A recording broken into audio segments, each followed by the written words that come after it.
Oggi andiamo a realizzare questo manico. Avremo bisogno dei moschettoni con campana che si alloggiano con delle viti, di forbici, un ago dalla cruna larga e la punta arrotondata e pochi grammi di fettuccia. Io ho usato questa fettuccia della Tessiland, il King bianco in misto cotone. Potete usare un cordino, comunque preferibilmente un filato che sia molto stabile.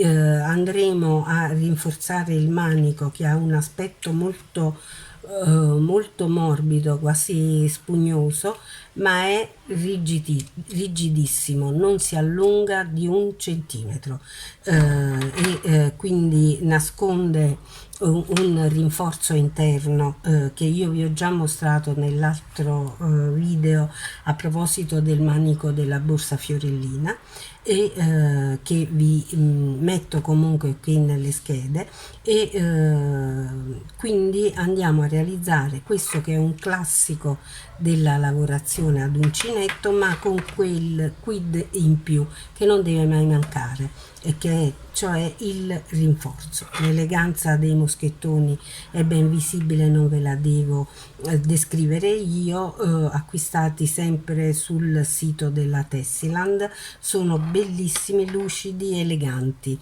Non ho altro da aggiungere se non quello di invitarvi all'iscrizione al canale. È importante perché così YouTube sa che i miei video vi interessano e ve li proporrà.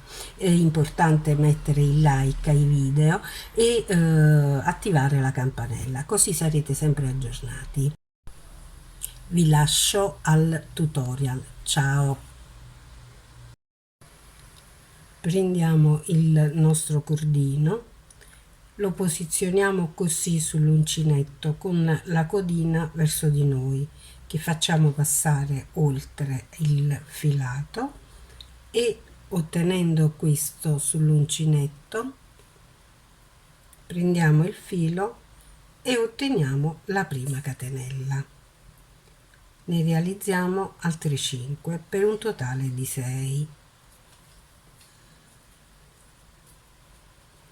Poi chiudiamo in cerchio e realizziamo una maglia bassissima. In questo anello adesso andiamo a lavorare 6 maglie basse, ma non entrando al centro dell'anello, bensì nelle maglie, in ciascuna maglia. Quindi entriamo nella prima delle nostre catenelle e realizziamo un punto basso, quindi la seconda,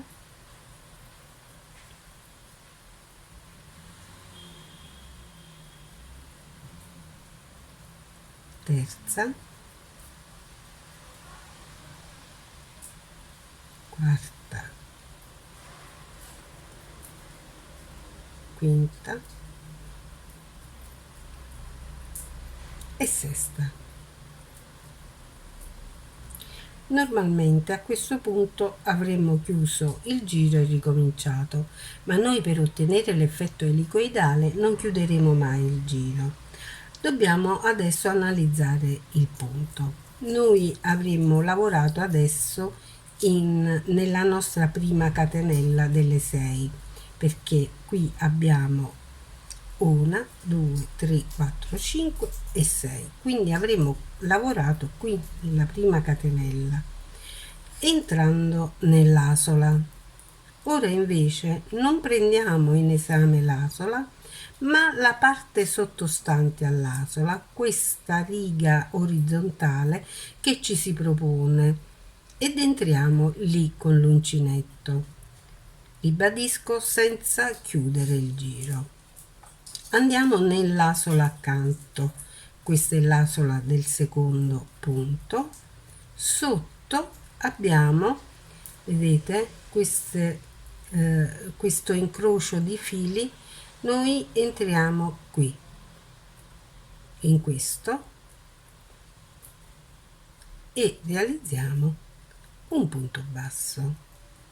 Di nuovo punto accanto, e sotto abbiamo questo filo trasversale che ci si propone ed entriamo con l'uncinetto a fare il nostro punto basso. Di nuovo, quindi punto accanto, questo, sotto abbiamo questo filo, vedete, in orizzontale, entriamo proprio qui, questo filo orizzontale qui, entriamo e lavoriamo il punto basso. Mano a mano che il lavoro diventerà più alto, sarà sempre maggiormente visibile. Ora abbiamo quest'asola qui, sotto troviamo questo filo che va in orizzontale da destra verso sinistra ed entriamo proprio qui a formare il nostro punto basso, così senza più soluzione di continuità. Quindi asola successiva, qui troviamo questo filo che va, vedete, che va da destra verso sinistra ed è proprio qui che dobbiamo entrare con il nostro uncinetto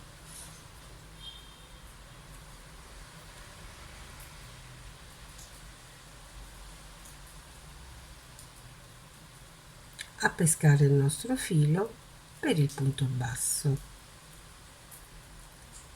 Sembrerà incredibile, ma dobbiamo continuare a fare solo questo. Quindi asola, qui abbiamo questi due fili che vanno da destra a sinistra, dobbiamo prendere il primo, quello più a destra, e dobbiamo prendere sempre lo stesso. Quindi nel punto accanto, vedete, c'è l'asola e sotto abbiamo questo doppio incrocio di fili. Noi entriamo in quello più a destra e lavoriamo il punto basso. Man mano che saliamo sembra formarsi quasi un incavo dove entrare con l'uncinetto. Qui in questa parte vuota troviamo questo filo che sembra quasi attendere l'uncinetto perché questo entri e vada a lavorare il punto basso. Andiamo di nuovo accanto, asola accanto del lavoro, sotto i fili trasversali, noi prendiamo quello più a destra.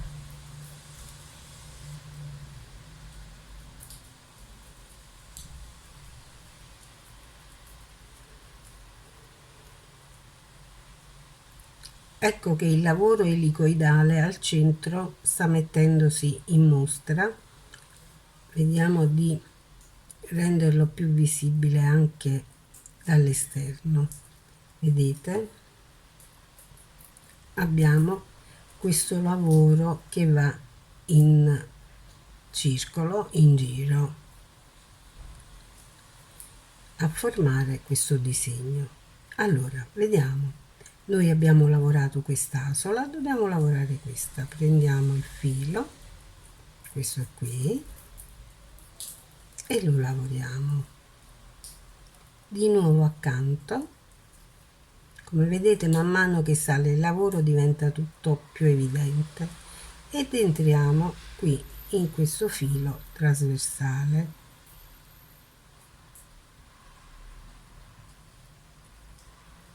Sto usando un uncinetto sovradimensionato per questo tipo di cordino, ma appositamente perché poi sia più visibile il lavoro che sto facendo per voi. Allora abbiamo qui l'asola del punto e sotto il filo trasversale. Ecco che entriamo qui e lavoriamo. Continueremo a lavorare così per tutta la lunghezza che ci sarà necessaria. e mano a mano che saliamo il disegno si renderà più visibile. Ecco, abbiamo qui questo filo qui trasversale ed è qui che entriamo con l'uncinetto, ne prendiamo uno solo e lavoriamo il punto basso. Di nuovo nel punto accanto, questo dove c'è l'asola, sotto troviamo questo punto, questo filo trasversale. Quindi guardiamo l'asola, la guardiamo, vediamo dove è posizionata e vediamo immediatamente sotto. Questo è il filo che prenderemo. Quindi entriamo con l'uncinetto e lavoriamo. Di nuovo asola accanto, guardiamo sotto e vediamo questo filo, questo, ed è qui che entriamo.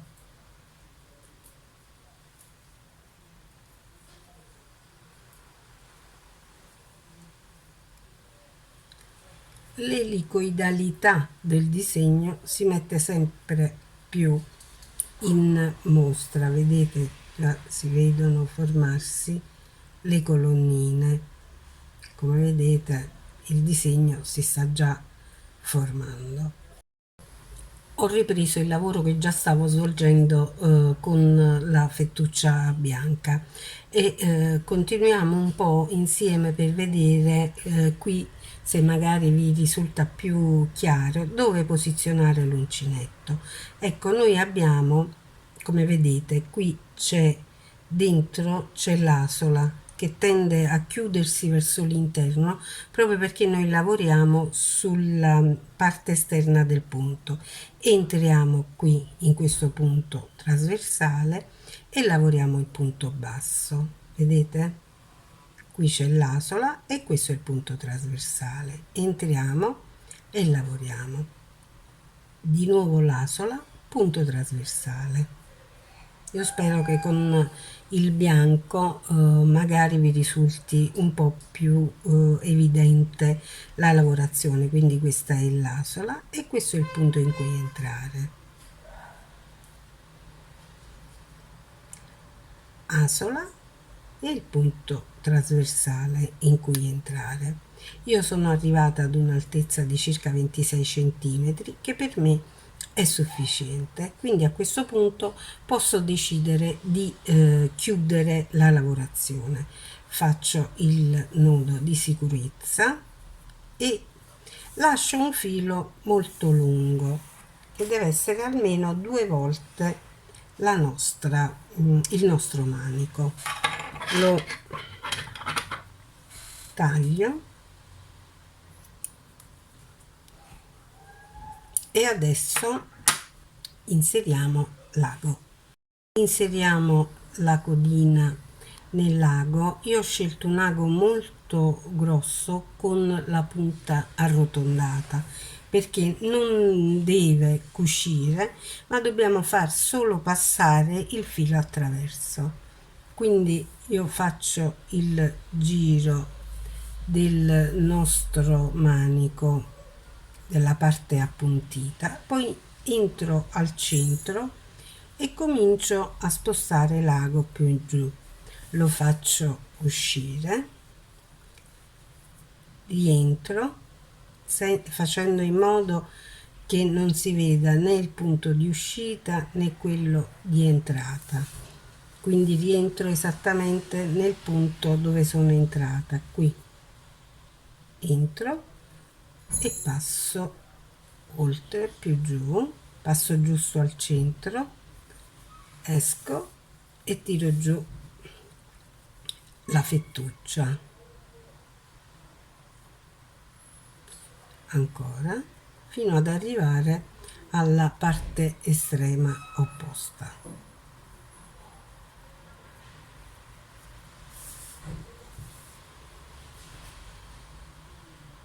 Arrivata qui tiro un po' la mia fettuccia ma senza far arricciare il manico, quindi la tiro ma non arriccio. passo intorno alla punta del mio manico per fissare. Questo ha il solo scopo di fissare il filato da questa parte, e faccio il percorso inverso, quindi entro, infilo l'ago, lo faccio fuoriuscire. Qui non è importante se si vede il punto d'ingresso, perché questo verrà chiuso nella nostra campana del moschettone.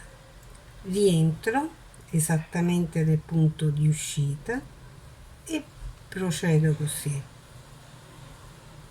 Questo sarà un rinforzo efficacissimo per il nostro manico, che avrà un aspetto tenerissimo e morbidissimo, ma all'interno avrà quest'anima rigida che non gli permetterà di perdere la forma né di allungarsi, e sarà del tutto invisibile.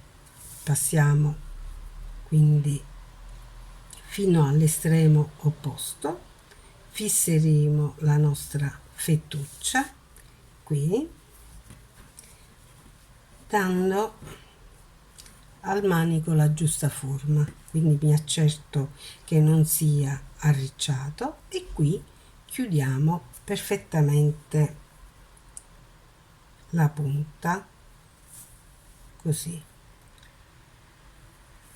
Passo da una parte all'altra attraverso i punti, non sto qui troppo a preoccuparmi, perché ripeto, questa parte sarà chiusa all'interno della campana del nostro moschettone.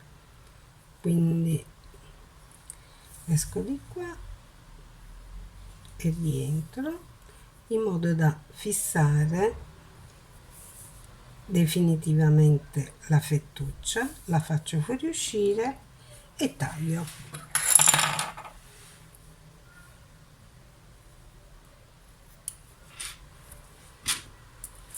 Ora fissiamo le nostre campane.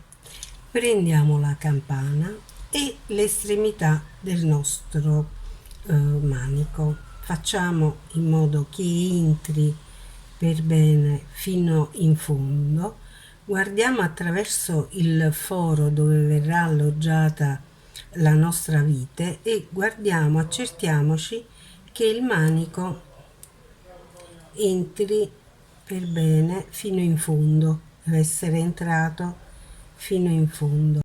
Una volta che ho inserito il moschettone, mi accerto che l'alloggiamento delle viti sia posizionato per entrambi nella stessa posizione.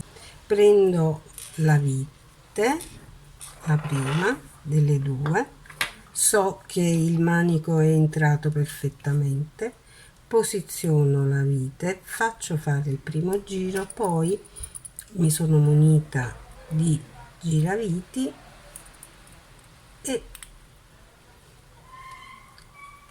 faccio in modo di far entrare la vite fino in fondo nella lavorazione. Qualcuno inserisce anche una goccia di colla, ma io non ho ritenuto necessario, perché ho visto che comunque le viti sono molto doppie e sicure.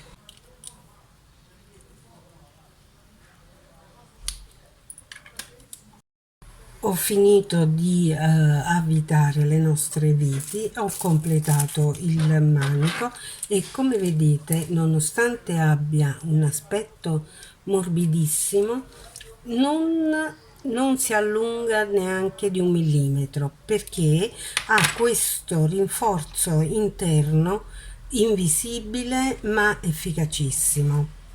Le viti sono più che sufficienti a trattenere il manico, possiamo stare tranquilli. Abbiamo ottenuto così un manico elegante, bellissimo, con pochissima spesa. Sono stati necessari meno di 50 grammi di filato e abbiamo ottenuto un manico davvero molto molto bello, che impreziosirà di sicuro le nostre borse. Io spero che il video vi sia piaciuto, vi invito all'iscrizione al canale, attivate la campanella, condividete il video, salvatelo nella vostra playlist e se realizzate questo tipo di lavorazione fatemelo sapere. Grazie.